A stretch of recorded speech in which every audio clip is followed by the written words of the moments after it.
Hey everyone, my name is David Rao and I'm the music teacher who blogs at makemomentsmatter.org. You can also find my ideas on Facebook, on Instagram, on Pinterest, on Twitter, and a variety of other places when you search for my name, David Rao, or Make Moments Matter. I'm so excited to be sharing with you my lessons for this week. This week there's a lot that I want to share, and I'm going to start by sharing a bulletin board you can use for advocacy for the month of March, or really any time throughout the year. I'm going to share just a couple new books that I love that I'm so excited about, and I'm planning on using for Women's History Month, which is this month of March. And then I'm going to share all my kindergarten through 5th grade lessons and do a focus on 2nd grade when we get to the end of the K through 5. So that's a lot to fit in. So I'm going to zoom ahead. A couple quick reminders as always. If you have questions, please leave those in the comments along the way. If I can see them, for some reason Facebook doesn't always let me see them, but if I can see your comments, I will absolutely address them as I see them, but otherwise I can go back and respond to you later. And if you do have questions that go beyond this video, or you want to just have a wider audience, you can also join my Facebook group, which is Every Moment Matters Music Education Community, and you can join that group and ask your questions there, get advice from a lot of different folks. It's a great place to ask questions and learn a lot together, which is pretty cool. If you have questions along the way about things that I'm sharing, I have a whole page on my blog dedicated to the links that I share, links to the products or resources or whatever things that I talk about in these videos. So you can find that link. If you're on Instagram, click my link in profile. If you're on Facebook, you can click the link at the bottom of this video in the caption, and if you're listening on the podcast, it should be there linked as well. But all that to say, there's a place on my blog where if you're like, what's that book? 2 weeks ago you shared about this book. Check out that page on my webpage, makemomentsmatter.org, and you can see all the links and things that I share about there. Okay, one more thing. It's fun to have these virtual hangouts and to talk about lesson plans here, but if you want to have actual hangouts and talk about lesson plans like actually in person, I'm going to be at the North Dakota Music Educators Association conference in just a couple weeks, sharing, I think, 4 sessions about a whole different variety of things. I'm so excited to be there. I'm also going to be sharing at the Mississippi Music Educators Association conference coming up in not too many days, very, very soon. So if you're in either state, North Dakota or Mississippi, or want to just drive over, I'm sure you could. I'm excited. I'll be sharing in both places. So find your local music education conference and let's hang out.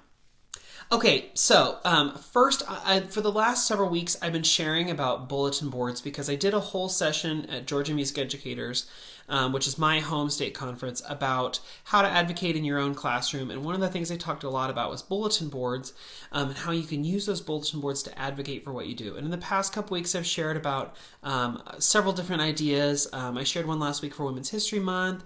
I shared one about jazz advocacy. And all of the things that you put out on the board can be there to advocate for you, not just to be like, music increases test scores, but like to get people thinking about music and to get people considering music, to think about music in different ways and to appreciate music for a lot of different reasons. And so one of the things I want to share about today is maybe not what you would think of as like your typical music advocacy, but it was inspired by something my school did and I wanted to share with you. So my school had a huge push on literacy. And when my principal came, this was years ago, when my principal came to me, she was like, so like, can you find like a passage to read or, you know, something to incorporate literacy? And I was like, I would love to incorporate literacy, but I don't want to just like have students read a random passage. It felt so like disingenuous to have them just like read something to say that we read something. And I didn't feel like, you know, like music literacy was quite the same thing as what they really wanted. And so I wanted kids and students and parents to think about music and how music teaches literacy skills and how it teaches you to be a better reader and a better thinker. And so I came up with this bulletin board. It was called What Makes a Good Opera. And I'm sorry I'm using my FaceTime camera, so these images are going to be backwards. But it started out, it had this poster. It says, what makes a good opera?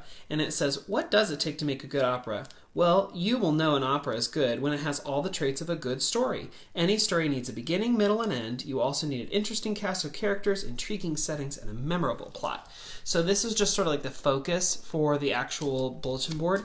And then I took one opera and I broke it down. So I did Rossini's version of Cinderella, and I had a poster that said beginning, and then it talks about what happens in the beginning of the story. Cinderella has one angry stepmother and two very evil stepsisters who make her do all the chores all day long, blah, blah, blah, blah, blah. Okay. Middle. Cinderella and the prince meet and fall in love, but Cinderella has to leave because blah, blah, blah, blah, blah. You know the story. Okay. So, but then I made the focus of the bulletin board that, like, good operas, just like any good storytelling, have a beginning, middle, and end. And I knew that in one of our grade levels, they had a huge push throughout the year about beginning, middle, and end. And when you're crafting a narrative, you need to make sure you have all three parts. And you need to think about it, and you need to think about the narrative. And so I had like 4 or 5 teachers like stop their classes outside in the hallway by the bulletin board and be like, oh, hey, guess what? Beginning, middle, and end. And they loved that, like, I was incorporating those ideas of narrative writing and those ideas of storytelling in, and talking about how you can find those in real life examples in music and in opera. So here's another example. So then, also with the bulletin board, so I talk about the different things that make a good story a good story. So characters, and it says characters are the people involved in the story. Okay, so then I have examples. And I have the stories listed. So Gypsy, the force of destiny, il forza del destino, or whatever. This one's my favorite one. Professional partygoer / courtesan. It's a nice way to say that. From La Traviata. Doctor from Don Pasquale. President Nixon in China. Giant from the Ring of the Nibelungen. I don't know how to say that. Soldier, così fan tutti. So I go through and I talk about different professions, different people, different characters that you'd see in the story. Okay. Plot. The plot moves the story along. Plot is the action. Okay, so what are some things that you'd find in an opera? This was really fun to go through and find examples. Betrayal. Madame Butterfly. That one had to have an exclamation point.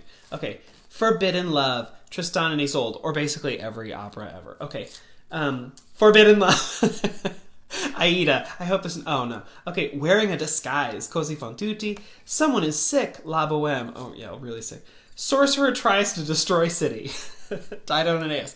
So, again, like different examples of what sort of a plot you would find.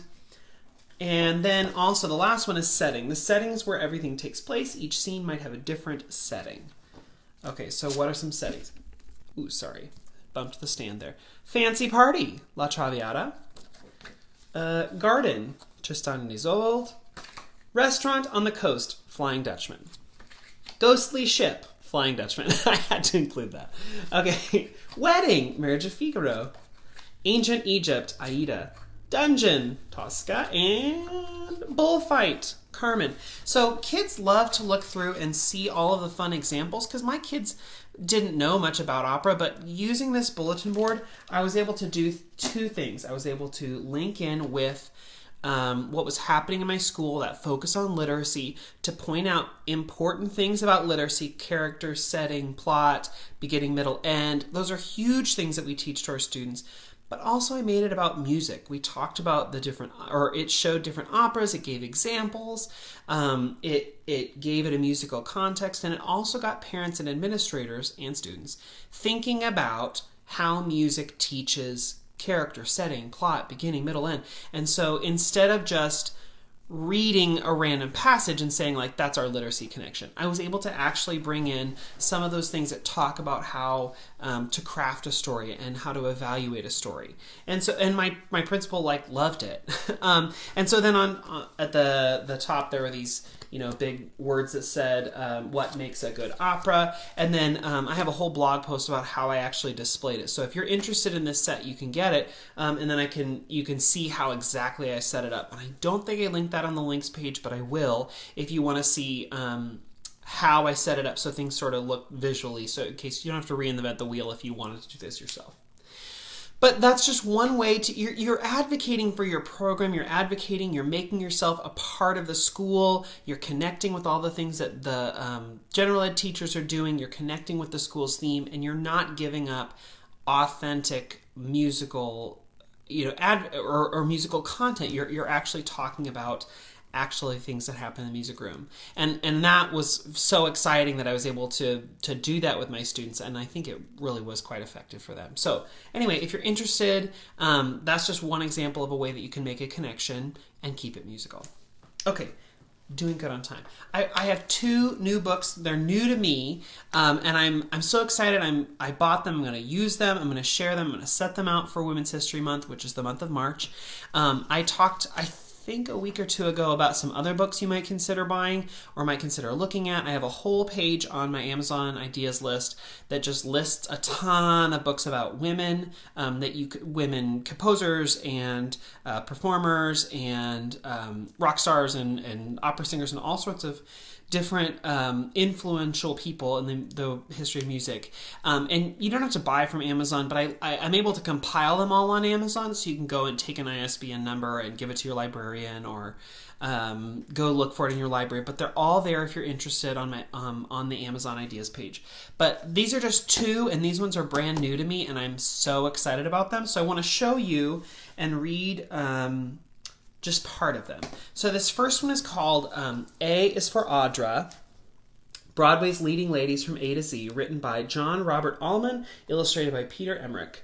So this is like an ABC book of Broadway divas, and I think it is amazing. So A is for Audra McDonald, who awes and amazes. With each line and note, all the critics sing praises. So this beautiful, beautiful photo. And then on the bottom, if you want, it gives context for each of the singers or each of the performers. So this is Audra McDonald as Billie Holiday, Lady Day at Emerson's Bar and Grill, 2014. So it gives you context of when she was highlighted, or one of the times she was highlighted on Broadway, and or what she might be known best for, along with the story in the picture. In case some kid's like, who's that? You'd be like, well, let me just tell you, in case you didn't know. B is for Barbara and Barbara too, both versatile vocalists equaled by few. So Barbara Streisand and Barbara Cook. C for Christine's crystal clear intonations, for which she's won Tonys and standing ovations. So Christine Ebersol. D is for Dolly, that devious dame, played by Carol, Pearl, and Bet, and too many to name. So this is cool because it's not then the person's name, but it uses Dolly Levi from Hello, Dolly, and it shows how different people can play that character, which is so cool. E's for Elaine, whose delivery delights, and who often performed wearing little but tights. So it's Elaine Stritch. F is for Fosse, whose dazzling dancing made these triple threats feisty, fierce, and entrancing. Gwen Verdon and Anne Ranking as Roxy Hart in Chicago, and Bebe Neuwirth and Cheetah Rivera as Velma Kelly in Chicago. So again, it just goes through and it gives all these examples of all different women in totally different roles. It gives so many cool examples. I love that it cites on the bottom what role it's portraying. Some of them your kids might know, many they might not, but it's just such a super cool book, and does a great job of actually getting all the letters in, keeping the rhyme scheme interesting, but actually, sometimes you can get those books that rhyme and you're like, ooh, that was a stretch. This is really, really good. Let's see, what's a word or a letter that would be really tricky? Q. Obviously. Q is for Broadway's unquestionable queen. A glamorous goddess on stage and on screen. She's brilliant and bold and has talented meters. Ladies and gentlemen, Bernadette Peters. Anyway, so such a super fun book, and I've been looking at it, and I've been wanting to get it, and I was like, I gotta get it for, Women's History Month, but just I wanted to have it in my classroom. Okay, and then I love these divas and dynamos, and you should know them, but didn't fit anywhere else in this poem.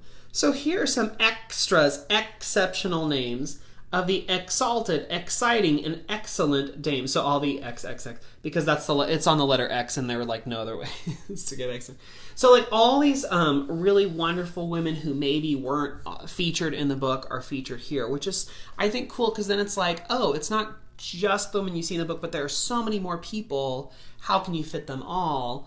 Which I think is just so perfect for the idea of Women's History Month, that you're celebrating all these amazing women for all the different things that they can do. You know who's last?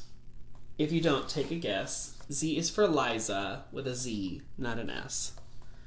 So, super, super fun book. In the back, it gives a tiny, quick biography about all the people who were highlighted and what they did. It goes on for a couple pages. And then what's really funny is the front page has a place for autographs. So if you get this book, you can take it, and if you ever see one of these amazing women, you can have an autograph. But that's called A is for Audra, Broadway's Leading Ladies from A to Z by John Robert Allman, illustrated by Peter Emmerich. I actually, I got it on, I think, Amazon for like $13, $14, but it is relatively new. So I don't think that you're going to find it on like the discount book websites. I'm trying to find, 2019. So I don't think you're going to find it in like a half-price books. It might be one that if you really love it, you're going to have to splurge and get it at full price. I know. I love searching through the discount book websites, but you may have to just get it full price because it's so new. Another new book that I was like, when am I going to have a reason to buy this? I was like, Women's History Month, perfect. So when it rolled around that I wanted to be able to share it, in my head, I was like, it is time. But I couldn't like just say like, it is time. Like in my head, I thought like Rafiki from The Lion King, like, it is time.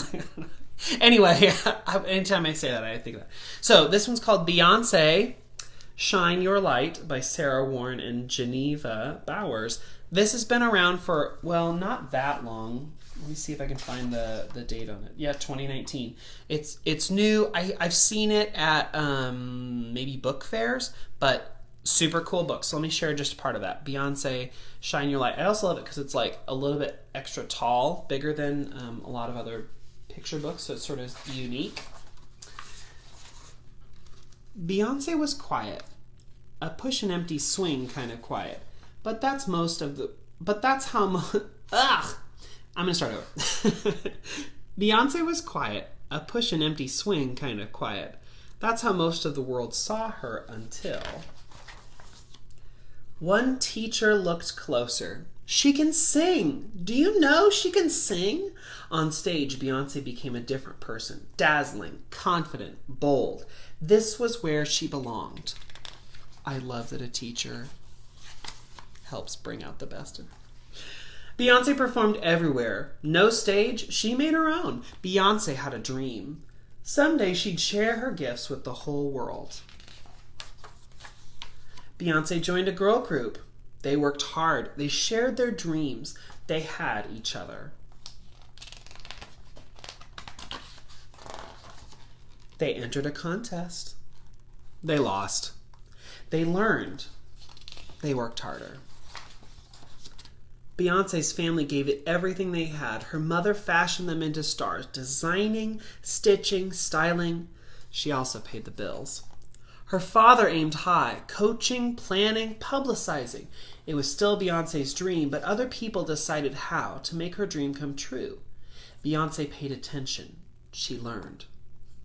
So I love that it shows that like she tried and failed and learned from it.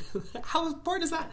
And then also showing how her family was a part of it and helped encourage her and make her make it on her way. Like I love the focus is like she's persevering, but she had encouragement. The group performed everywhere. Wherever they went, they made it the biggest show on earth. Best friends began new adventures. They cheered each other on. Before a show, Beyonce practiced until midnight, until 1 a.m., until 2 a.m., until 3 a.m. She rushed around the world, show after show after show. An award, then another, then another. Beyonce knew how to give audiences what they wanted and more. But what did she want? Beyonce stopped. She made time to find the answer. The world was gigantic. She was just a speck. Inspired, lighthearted, ready. From now on, Beyonce would be in charge of her dream. She made decisions. Her no meant no. Her yes meant everyone gave 100%. She made mistakes. She learned. She grew. She paid the bills. She decided what to sing and how to sing it. When Beyonce got on stage now, she was herself. She could also be anything she dreamed up. So could everyone who sang along. They could be bountiful, broken, grateful, crazy, goofy, jubilant, regal, independent, angry, bright, forgiving, healed, priceless, fierce. The world was her stage. Where could Beyonce shine the spotlight? On new artists, on women, on her hometown in trouble, on the beauty of her people, on the need for justice. Now Beyonce finds quiet, a drown out the noise, get to know herself kind of quiet. She listens, she keeps dreaming.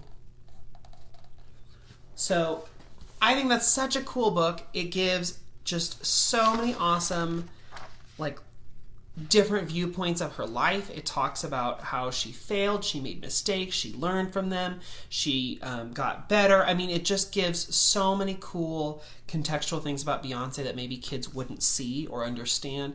It helps them see her as a kid. It helps them see her in a group. I mean, it's just such a super duper cool book. And so, like I said, Beyonce Shine the Light by Sarah Warren and Geneva Bowers. I think you could maybe get it at a book fair. I'm not totally sure. I think I had a friend who said, oh, I got it at a book fair. Cool. But I got mine on Amazon. Like I said, just like the other book I shared, A is for Audra, which is very, very, very, very new. It's very unlikely you're going to find them at the discount bookstores. So if you want to get them and highlight them, now's the time to get them. And they're not very expensive on Amazon. I think I paid maybe $13 or $14 for them, which for a kid's book is not that bad. But you can, I would say, check out your book fair, and a lot of times book fairs, you can get a credit or get a whatever, or you can put your name out and say I'd love this for the music room. In my old school, when I had a teacher webpage that was public facing, I put out a wish list on the page of here are some books that I would love to have, and you'd be surprised by what shows up. So anyway, cool books, and you can use them for this month, for Women's History Month. You can use them anytime during the year. Super applicable and great message. So awesome books. Just wanted to share those. And I have more to share. Like I said, I've done a whole page on my Amazon wish list of books that you can use for Women's History Month, or really any time in the year. But if you want to find those, they're at the bottom of the caption for this video, and you can click through and find that link and check out and see some other books that would be perfect for Women's History Month. Okay, let's see. I don't know what I just did. I hope I didn't mess something up on Facebook Live. But I can't see your comments. If you have comments, I don't know. So, I'm going to... sorry. I tried to change a setting to see if it would work. Didn't work. If you have questions or comments, I'm going to come back to them later and answer them. But I'm going to plow ahead and share my kindergarten through 5th grade lessons for the week, and then do a deep dive into 2nd grade. So kindergarten, they came in, and for the last several weeks we've been learning Baa Baa Black Sheep. So we've just been, I took the song out, and we've just been speaking the words as a poem, and that was sort of our catch-all poem to get things going. And so full disclosure, when I did Baa Baa Black Sheep, and I was looking up some history of it, because I had heard rumblings in Facebook groups or whatever, Baa Baa Black Sheep, that might be insensitive, racially insensitive, or might have a bad history. So I looked it up, and this has a weird story. From what I can tell from the research, Baa Baa Black Sheep in the 70s, there was because the poem traces back to the United Kingdom a couple hundred years ago. And in the 70s, the 1970s, there was a sort of a backlash about the poem, saying oh, it does have racist history related to slaves or something, but then that turned out to be false. So if I'm reading all the research correctly, there really is not any sort of a bad history behind this song. There might be some sort of class, the rich class versus the poor class sort of story embedded into it, but it does not have any sort of racial undertones, as far as I can tell, in the original poem. That's what the research is saying, but I really looked at it before I introduced it to students, because I'd never really done this poem with my students before, and I knew that it was very popular, but I wanted to just do a little bit of research. And it took 15 minutes of Googling on a plan period one day to uncover that and to be like, ooh, wait, okay. You know, like reading, learning, going through it, and it's worth the time. It didn't take very long. And it sort of set me at ease, like, oh, cool, I can teach this.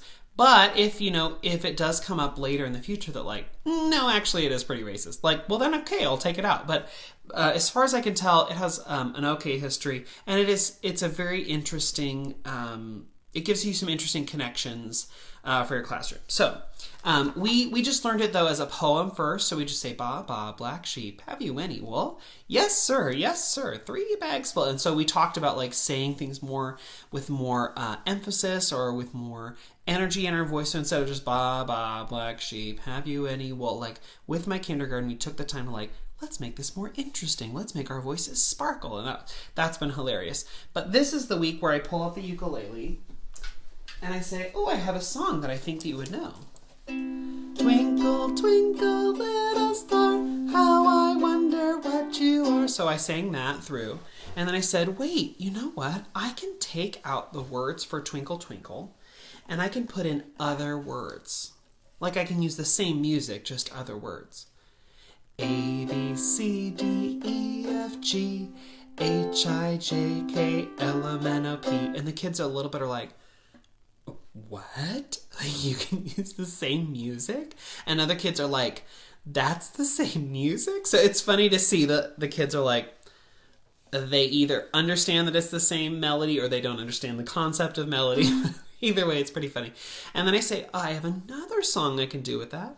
Baa Baa Black Sheep, have you any wool? Yes sir, 3 bags full. And this is an easy song to play on the ukulele in C. It's just C, F, and G7. So if you are a teacher, you could even modify just C and G7. If you are a teacher who you're like, I want to use ukulele, I want to get better at ukulele, then force yourself to do things like this where you accompany yourself on the ukulele for a song like this. It's not tricky. It's kindergarten, so they're not going to judge you. And it makes it really fun, and the kids like sing along with it. So like, just try it, see what you can do. Anyway, so we sing Baa Baa Black Sheep, have you any wool? They're super excited about that. And then I say, but you know, when we talk about Baa Baa Black Sheep, you know, it makes me think, you know, our sheep, like, because I have a little sheep puppet. So if we took our sheep and we were to shear off her wool, which is sort of like her hair or her fur or whatever for another animal, if we were to cut that off, it wouldn't hurt her, but we could just shear it off. And if you did, you would end up with something sort of like this. This is just pillow stuffing, cotton batting, whatever.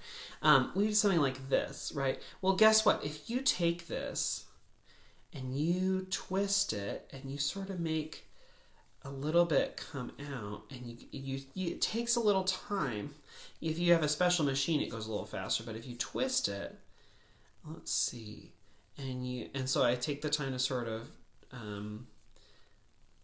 make it a little bit more refined. I never get very good at it but it's kindergarten again, like they're not judging me. Say, see, what does that look like? And they're like, oh my gosh, it looks sort of like a string. I'm like, yeah, did you think that this would turn into that? And they're like, no.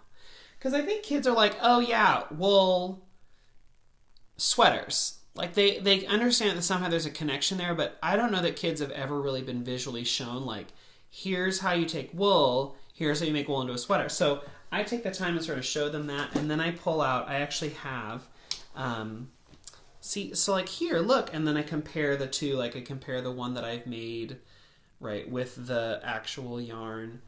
This is not really wool, but they don't know that. So, and then I show them some colorful ones and different things, the different ways you can dye it and change it. And then I say, oh my goodness, here in my yarn basket, look what I found. Look, it says Baa Baa Black Sheep, as told and illustrated by Isa Trapani. And look, the sheep is holding some colorful wool, just like the yarn, or just like the wool that I pulled out. Oh my goodness, we should read this story. And so this is just a super fun little story. So the first verse is great because it illustrates what we've been singing and speaking for these last like weeks. Okay, so Oh my goodness, kindergarten, look. Look, it's the master and the dame and the little boy, and they're walking down a lane. Oh my goodness. Because a lane is sort of like a street. Whoa, oh my gosh. So then we read through, and the first page is just the straight up regular nursery rhyme song, right? Okay, so we do that. Then who comes calling but some kittens?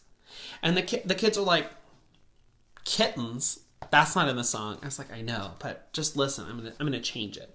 I'm gonna read what it says here. It might be different. Baa Baa Baa Black Sheep, have you any milk? Creamy, cold, as smooth as silk. We spilled our milk. Now what will we do? Please fill our cups and we'll purr for you. And then I the first time I read this book, I just like read it through, and I didn't like have any like teacher like add-ins. You know, like you gotta sort of prep them for what's coming. And so I learned like I gotta change it. So what I would prep here is, oh wait, students, they're asking for milk. Do you think the sheep has milk? I mean, we know she has wool, right? But like, do we know if she has milk? And they're like, no, I don't know. We don't know. Let's see what happens. Goodness, no, my shelves are very bare. No, sir, none in there. Oh, and look at the kittens. They look disappointed. That one looks angry. Oh my goodness. Well, but if they had asked for wool, if she had extras, she probably would have given them some, but they asked for milk. I don't think that the sheep had milk. And then guess who comes? A pig asking for slop. And again, with students, I have to say like, oh man, if they'd asked for wool, look, because here's wool, there's wool. Oh, look, knitting needles. Oh my goodness. But no slop. No, that's what she asked for. Don't have any slop. Oh, she looks so put out, so upset, right? So I sort of have to like, as I'm reading, like remind kids, like, oh, she doesn't have those things. If they would just ask for wool, I bet she'd give it to them. But they're not asking for that. Okay, so it goes through, does a horse, does a dog, does a bird, a mouse, all coming looking for specific items that the sheep does not have. But all along, I try and point out, oh, look, she's knitting. Oh, she's knit. Oh, look, she's knitting. Oh, look, yarn in a basket. If they just ask for yarn. Anyway, so it finally comes back that all of the disgruntled animals come back. And they sing, Baa Baa Black Sheep, won't you tell us why? No is always your reply. A little kindness you've never shown. Too mean to give a poor dog a bone. Knit all day is all you ever do. Boo Boo Black Sheep, shame on you. And I have to go like, they were upset because she didn't share anything. But do we know if she even had those things to share? And the kids at this point are like concerned. They're like, she didn't have any slop. She said she didn't have any slop. But if she did, I bet she would have. Right. And then said, oh, wait, look. On the next page, look what they all have. Look, the pig got a knitted hat, and the bird got a cape, and the dog got a vest, and the kittens got mittens. Oh my goodness. And the horse got a scarf, and the little mouse, he got like a sweater. How fun. So, but she had those things. She was making them all along. Look, remember when somebody came asking and there she was, she had her knitting needles. Let me see if I can find it. Oh, she was walking. Yeah, she was walking the bird. And look, as she was talking to the bird, she was knitting that hat for the pig. Oh my goodness. So she really was a nice sheep. She just didn't have those other things they wanted. So listen to what they sing now. Baa Baa Black Sheep, what a great surprise. We cannot believe our eyes. We all assumed that you didn't care, that you were selfish and wouldn't share. Now we see, and wow, are we impressed. You gave that which you give best. So Isa Trapani is like so good at taking a song or an original and adding in new verses, extending it, making it more interesting. And so in this one, then they talk, the last verse is like, when you have something special to give, we'll share with friends as long as we live. Anyway, it's a super fun little connection in the next step in my teaching, because we've learned it as a poem. We now know how to sing it. This sort of adds in one more thing so that we can make one more connection. And fun that kids, they like hearing someone using their singing voice. They like hearing that connection. So that's all all good stuff. And it's fun to bring in, when I was first teaching and I was in a building with a high population of English language learners, they always said anytime you can have anything, they called it realia, anything that's like a physical manifestation of the thing you're talking about, that is so valuable. That's one of the reasons I have puppets and use puppets a lot, so that I have a physical thing there. So if we're talking about sheep, I have a sheep. That's why when I'm talking about yarn, I actually pull it out, or I pulled out this cotton batting sort of stand in for wool. But using all of those things to sort of give kids more context. My English language learner teachers told me that like it expands their schema, it gives them more vocabulary, it helps them understand better, and it's going to be great for them in the long run. So love pulling all that stuff out. As soon as we're done with that, we've been singing Fish, Fish, Little Fish the last several weeks, and I have this super duper cool shark hat, and I add a little circle game in, and I wear my shark hat, and it's obviously like the coolest thing, right? Except that I need to like, I don't know what I'm going to do, but his fin keeps flopping over. So if you can figure out how I'm supposed to do that, how, I think I could maybe cut open the lining and add in some, some of that pillow batting and just make him like a stuffed shark. I think I could maybe do that, and that would maybe just keep his fin aloft. But anyway, I wear the shark hat, and we do this fun little circle game. I've done a whole blog post about that, and I've shared about that before. But that's linked on the links page too, or will be when I remember. And then we go to the instruments, and we remember Mortimer. A couple weeks ago, we read the book Mortimer by Robert Munsch, and I shared about this a couple weeks ago, so I won't go too far into detail about the story. But the story is fun to act out and retell. I have these step bells that I love. I think they're a great visual for going up and down, for visually, like when you physically go up, the sound goes up. And so I love that. Kids see it, they make the connection, they understand. I would not buy a class set, but I would buy one for me to use as the teacher as an example. Where our student taught, she had a class set. I was like, that would not, I wouldn't use it for that. But it's fun. And it's also fun to sort of teach kids, when you're walking up, walk in between these little posts, because that's going to be the safest place of the stairs, right? So helps do a little bit of mallet technique. But anyway, when we did Mortimer, we used these stairs as a visual example of going up the stairs, going down the stairs, because they look like stairs, and the story talks about stairs on every page, so it's a fun connection. So in this lesson, I have the instruments out. It's a great chance for me to talk to students about how to get to the instruments safely. We walk around, we don't go over, and so to get to the instruments, that's a safe thing we talk about. Once we get to the instruments, I have enough instruments so that I have one instrument at least for every 2 kids. And so they can share. So what I do for this activity, which is a little bit of an instrument exploration activity, is here's a Glockenspiel. I'll have one kid sit on this side and one kid sit on this side. Each one gets a mallet and they get to work together. I don't really care if one kid is looking like from the right side. So that the notes are the way it'll be when he plays when he's in 2nd grade. I don't care. This is exploring the instruments, and in this lesson, it's more about just getting experience. So I have one kid on this side and one kid on this side, and they get to share the instrument. To sort of mimic that idea of like stairs, so like one side is up and one side is down. So here's my Glockenspiel, and a couple years ago in the clearance section of Target, I found these little plastic bowls. They were like for a camping food set. So I got a bunch of them, and you can see if you look in there, I use them for like passing out crayons and like whatever I need.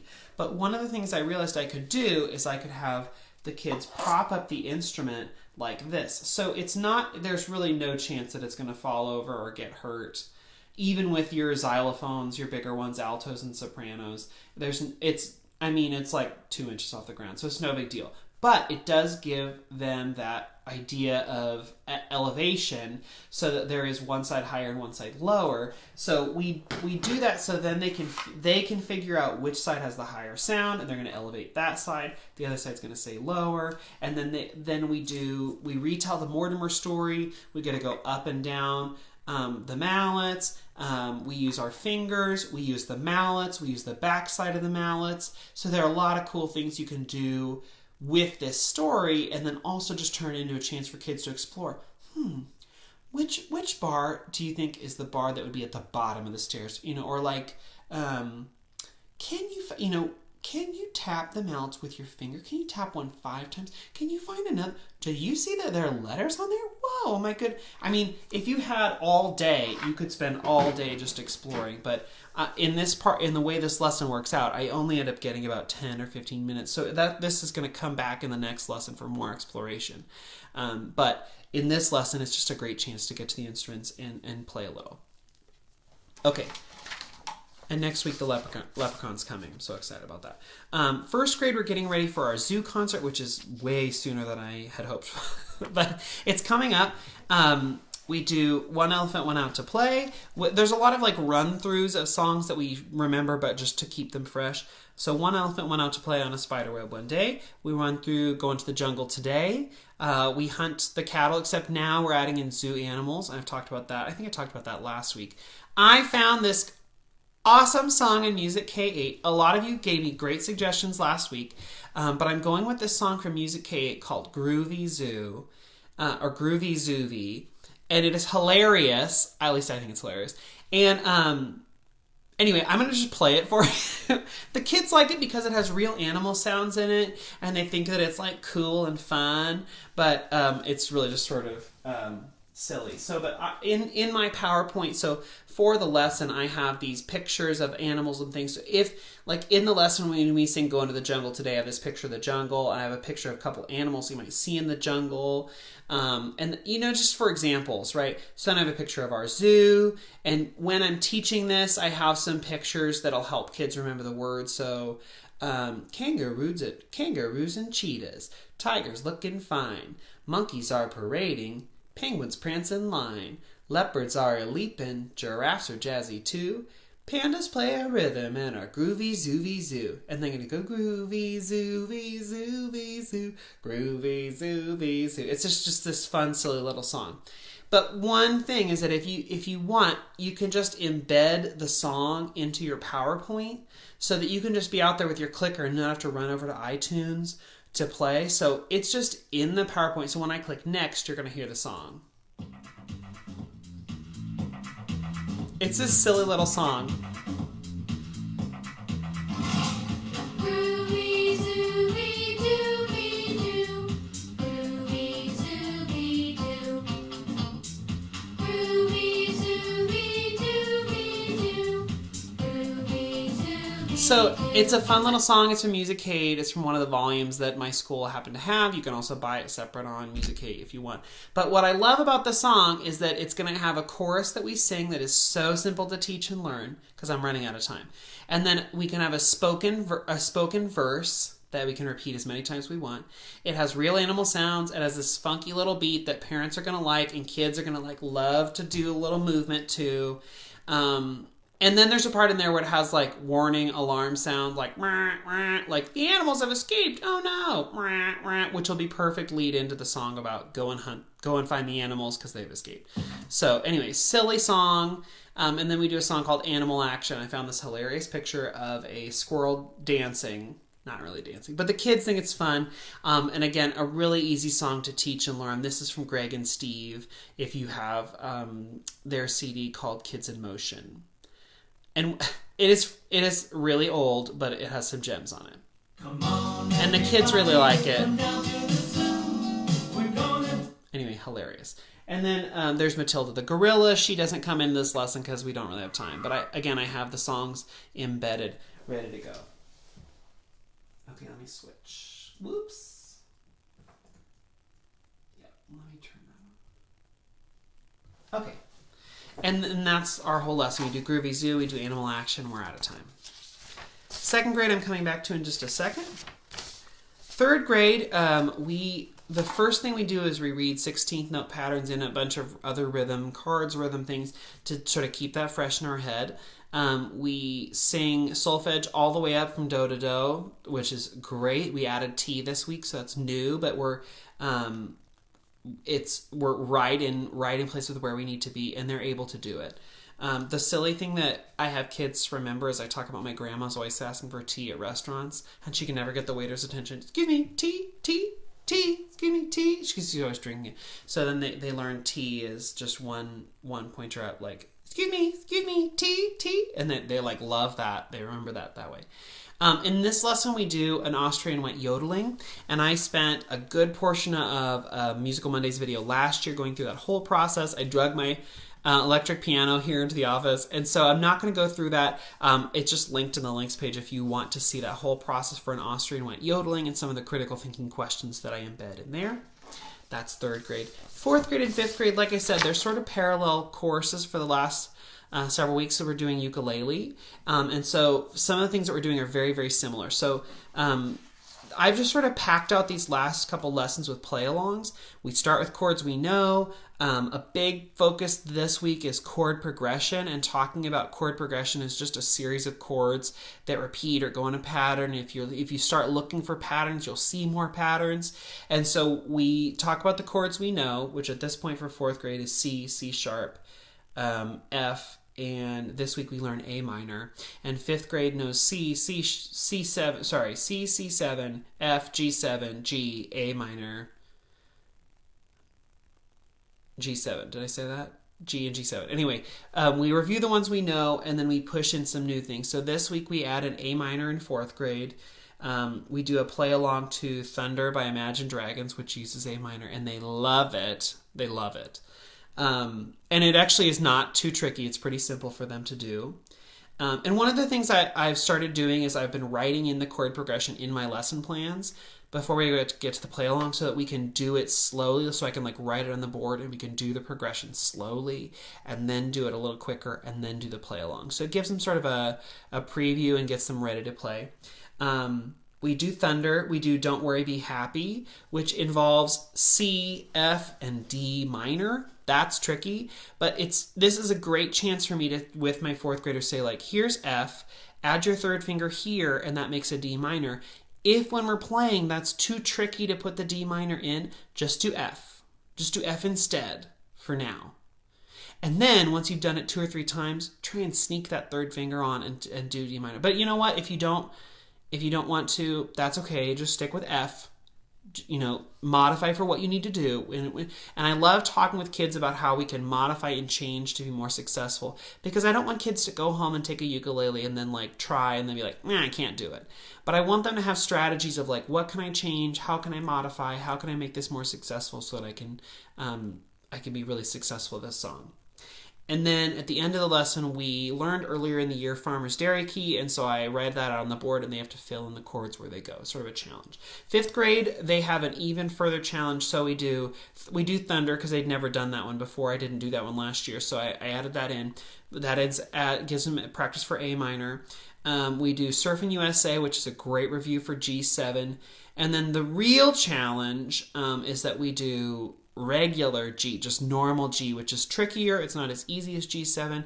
It's a little bit of work. And so we work through, we do a couple chord progressions with that, and then we do a play along to the song Gummy Bear, which some love and some hate. But mostly they hate the switching between chords because G is really tricky.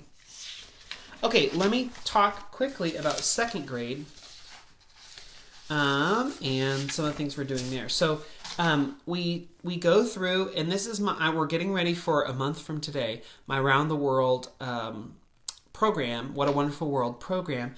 And so we've learned songs from sort of all around the world. So in this specific lesson, we talk about the poem Bate Bate Chocolate con arroz y con tomate. Bate Bate Chocolate con arroz y con tomate. So the first couple weeks we just did a straight Bate Bate Chocolate, Bate Bate Chocolate, Bate Bate Chocolate, Bate Bate Chocolate.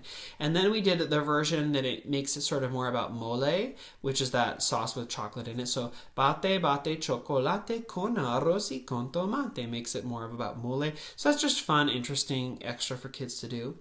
And then we do Frère Jacques, which we learned last week. So we learned last week or two. We learned the English. We learned the French. They were able to do it independently. In the last lesson, I sat there with my ukulele, and I would do something like this. I do Frère Frère Jacques. Wait, what is the next part? Frère Jacques, Brother John. And it infuriates my kids to no end when I make mistakes as the teacher, which I'm doing on purpose. But they're like, well, we caught you. You made a mistake. Oh, no, did you? Oh, no, okay. Maybe we should just do the whole thing in French. Or we should do the whole thing in English. Are you sleeping? Are you sleeping? Dormez-vous? Dormez-vous? No, Miss Ryan made a mistake. So I like that because then it makes them a little bit more independent. Because I'll say, oh, just do it without. Can you do it with my help? I'll see if you can do it yourself. And it makes them more independent. It gets them focusing on which language is which, so which verse goes with which, and it helps them sort of solidify what actually happens in the song. In this week, we sing through the French, we sing through the English, and then I introduce the song as a canon. So they start singing in the English version. I sing the canon. I sing after them, and that messes them up a little bit, but it's super fun. So we sing back and forth where they sing and then I sing. We do it in French, same thing. And then I have the class, so they're sitting in rows. I have one half of the class turn and look at the other half, and then we do one half starts and one half echoes, and then we switch. So it's just a fun exploration of canon and are they able to do it and can they sing independently and what does that look like. And so we get to do that with Frère Jacques, which is a super fun song. We've been learning Arirang, one version of Arirang. When I looked up Arirang, which is a Korean folk song, some people say it's the unofficial national anthem of Korea in general because it's so popular both in North and South Korea. It's been around a long, long time, but there are like 2,000 variants of this song. So there are just a ton of versions. And they said that, like I read, there are 2,000 variants and there are 6,000 songs that like claim to be Arirang songs that are, so there are just so many different versions. But the version we learn is one of the more prevalent versions that you hear. And so in this lesson, we sing along with the Arirang version. We've done the rough translation into English because my kids, it would take way too long to try and get them to do the Korean. And I don't know that I would do it justice or get things correct. So we do the English translation. But my hope is to, for the performance, do it with a recording where there's a singer who's actually singing in Korean, and then we would add in the English translation, and then the other singer would sing in Korean again. That's my hope, but they got to make that work. It's going to take a little while. So one of the things that I do when I'm teaching this is I have on the board, and a lot of times people are like, how do you integrate technology in authentic ways? Well, one of the things that I do, again, and this goes back to my training with English language learners, is giving so many photos and pictures and context. So when I'm doing this, let me see if I can zoom in. So I have, for each of the songs, I have projected up on the board, I have a map of the world. So I might talk about like, oh, well, when we're doing Bate Bate Chocolate, I would go over here and talk about where it is in North America. And we talk about Mexico and where it is. When we do Frère Jacques, I would point over to France. We'd show where that is. When we do Arirang, I'd move all the way over to Korea. I would show where that is. Just to give kids context and to talk about and to give them examples, to show them how that works. And then for the next song, we would jump back to Europe for a song from Sweden.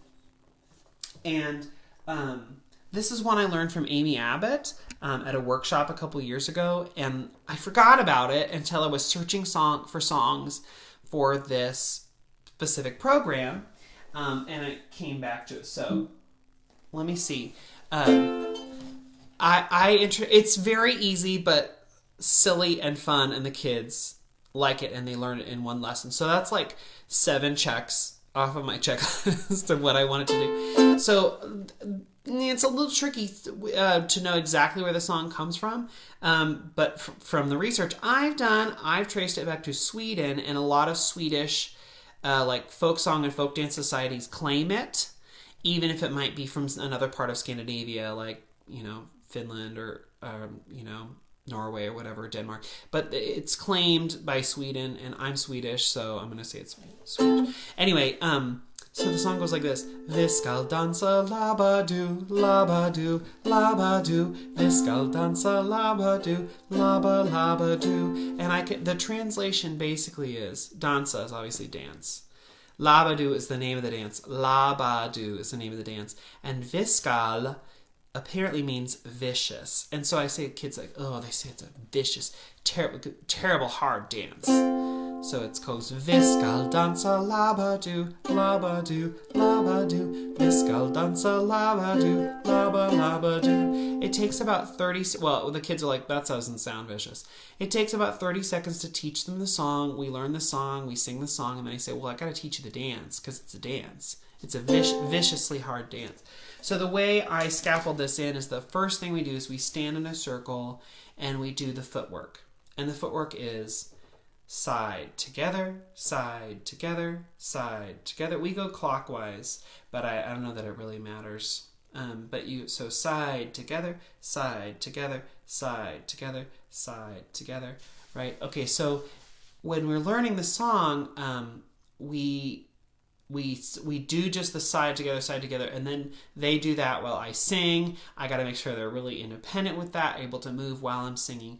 Then I say, okay, you got to take hands, and you have to imagine that we are a huge power line, and all of Sweden is depending on us to not break the connection. We must keep our hands together to be able to keep Sweden alight and electrified. And they're like, okay.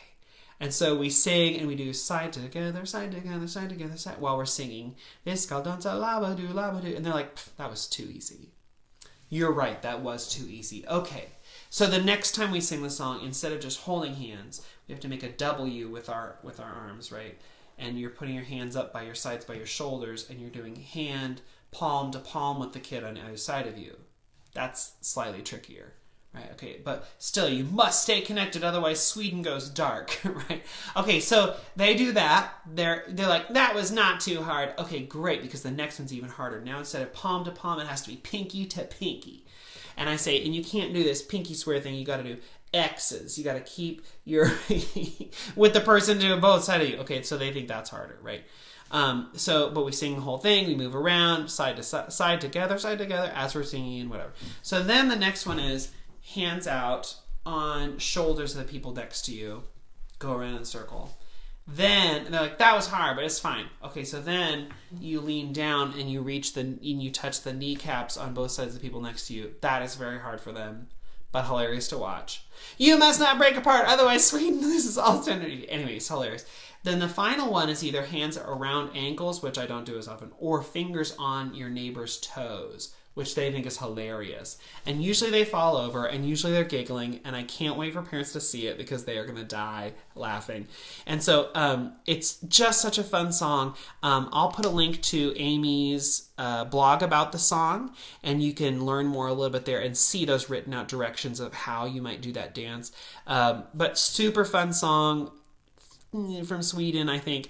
And then if we have time left, we do Eyes the Buy that Built the Boat, which we've been like working on for the last several weeks. We do sort of a final run through of that. Super, super fun. I'm excited for how it's going to turn out for the concert, but we'll see. Okay, thanks for coming along with me tonight. I've been able to see no one's questions or comments, so if you've left them, thanks. I'll go back and check them now. For some reason, Facebook just does that. I don't know. So if you have questions now, or if you're listening to this weeks or months or years later, you can leave questions. I'll see the notification. I'll come back and try and answer that. Or you can always email me at makemomentsmatter@gmail.com. I hope you got some fun stuff out of this, some lesson ideas. If you have any questions or comments, leave those. But also you can join the Facebook group, which is Every Moment Matters, Music Education Community, and check in there. All right. Thanks, everyone. I'll see you again next week. And if you live in North Dakota or Mississippi, I hope I'll see you at your state conventions in a few weeks. Plan for it. I'll see you there. All right. Bye, everyone. Have a great night.